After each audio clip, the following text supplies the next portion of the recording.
कारण आपण आपल्या जीवनानुभवातूनच आपण अभिनय करत असतो ना शेवटी.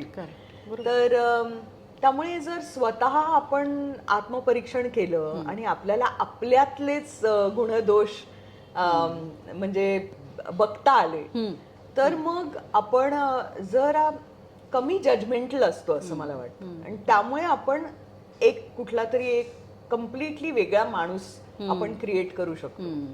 तर ती ऑफकोर्स सायकॉलॉजीनी खूप मदत केली. दुसरी गोष्ट म्हणजे थोडंसं सायकॉलॉजीमध्ये ऑफकोर्स हा अप्रोच असतो ऐकण्याचा. त्याच्यावर खूप भर दिली जाते की तुम्ही समोरच्यांची जी समस्या आहे ती खूप प्रेमाने ऐकली पाहिजे, शांतपणे ऐकली पाहिजे.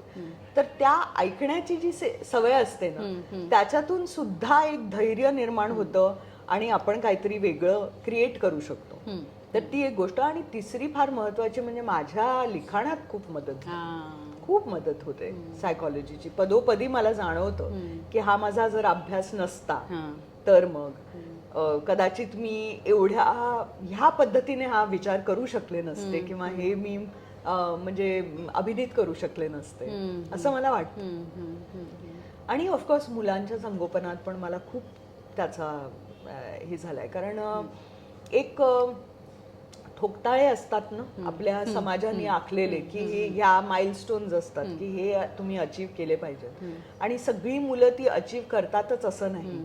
त्यामुळे ते जे आम्हाला शिकवलं गेलंय सायकॉलॉजीमध्ये की everybody is worth it, you know. आणि सगळ्यांची लर्निंग केपेबिलिटी वेगवेगळी असते, सगळ्यांची वाढ वेगवेगळ्या वेळेला वेगवेगळ्या पद्धतीने होत असते आणि आपण सगळेच इतके युनिक आहोत.